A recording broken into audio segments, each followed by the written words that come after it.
कहानी की शुरुआत में जहां एक तरफ ईशा माइक पर गुलाब सिंह का सारा सच बता रही होती है, वहीं गुलाब सिंह चालाकी से अपने पैर से माइक की तार निकाल देता है। उसकी इस हरकत की वजह से ईशा की आवाज किसी तक नहीं पहुंच पाती और उसका सच सबके सामने आने से रह जाता है। गुलाब सिंह को लगता है कि उसने माइक की तार निकालकर ईशा की आवाज दबा दी है और सूरज का पूरा प्लान फेल कर दिया है। उसी दौरान वह सूरज को पहचान लेता है। वह ढोल वाले का भेष उतरवाकर सूरज को सबके सामने ले आता है। सूरज को ढोल वाले के रूप में देखकर वहां मौजूद सभी लोग हैरान रह जाते हैं। इसके बाद गुलाब सिंह गुस्से में सूरज से कहता है कि तू यहाँ अपनी मर्जी से आया है, लेकिन अब यहाँ से वापस नहीं जा पाएगा। इतना कहते ही वह सीधे सूरज पर बंदूक तान देता है और कहता है कि यहाँ आकर तूने बहुत बड़ी गलती की है और इसकी सजा तुझे जरूर मिलेगी। इसके बाद वह पुलिस को बुलाकर सूरज को गिरफ्तार करवाने की योजना बनाने लगता है, लेकिन गुलाब सिंह को यह नहीं पता होता कि सूरज ने पहले से ही एक और प्लान तैयार कर रखा है। तभी हवेली के बीचों बीच बिया कावेरी जी को व्हीलचेयर पर लेकर आती है। कावेरी जी को देखते ही गुलाब सिंह के पैरों तले जमीन खिसक जाती है। असल में सूरज ने बिया की जान अनिल से बचाई थी, इसलिए अब बिया भी उसकी मदद करने वहां पहुंचती है। कावेरी जी सबके सामने गुलाब सिंह का घिनौना सच उजागर कर देती हैं। वह बताती हैं कि गुलाब सिंह ने ही उन्हें सालों तक कैद करके रखा था और सूरज तो सिर्फ एक मोहरा था।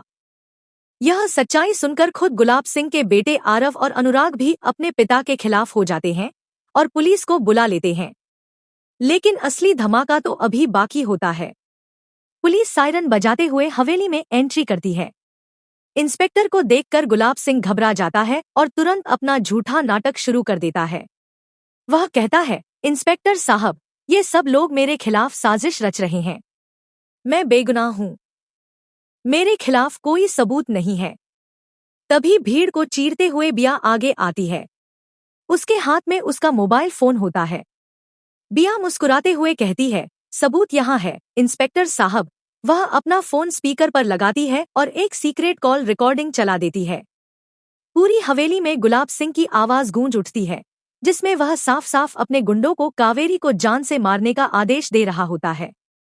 यह ऑडियो सुनते ही पुलिस के सामने गुलाब सिंह का सारा सच खुल जाता है और उसका बचाव पूरी तरह टूट जाता है। हवेली में मौजूद हर इंसान यह सुनकर स्तब्ध रह जाता है। तभी हवेली के दरवाजे से सूरज के पिता अरविंद जी की एंट्री होती है। उन्होंने सब कुछ सुन लिया होता है। एक पिता जिसने अपने बेटे को आईएएस अफसर बनाने का सपना देखा था, आज उसे पता चलता है कि उसके सीधे साधे बेटे को गुंडा किसने बनाया। अरविंद जी गुस्से से कांपते हुए आगे बढ़ते हैं और पूरी हवेली में गूंजने वाला एक जोरदार थप्पड़ गुलाब सिंह के गाल पर जड़ देते हैं।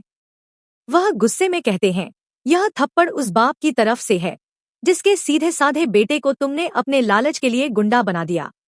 तुमने मेरे सूरज की जिंदगी बर्बाद कर दी।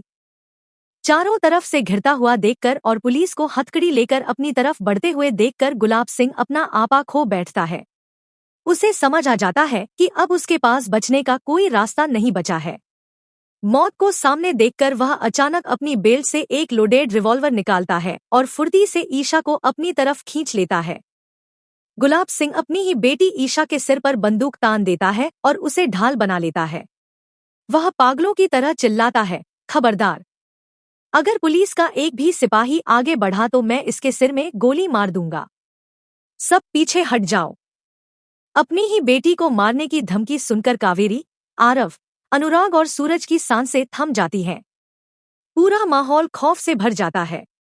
गुलाब सिंह ईशा को ढाल बनाकर हवेली के दरवाजे की तरफ पीछे हटने लगता है।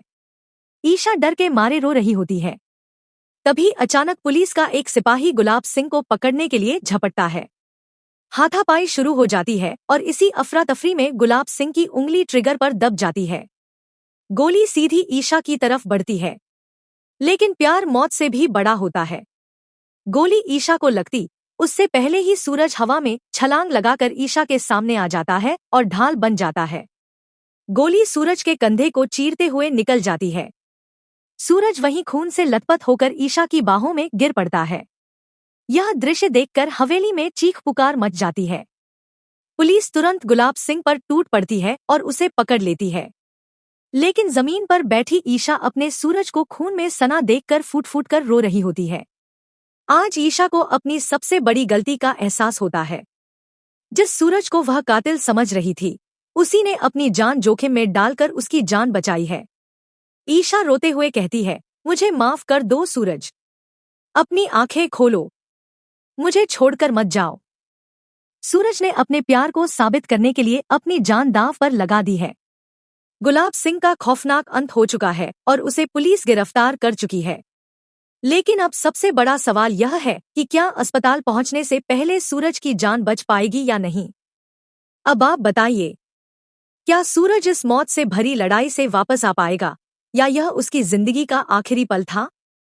अगर आप भी चाहते हैं कि सूरज फिर से उठकर वापस आए, तो कमेंट में सूरज कमबैक जरूर लिखें।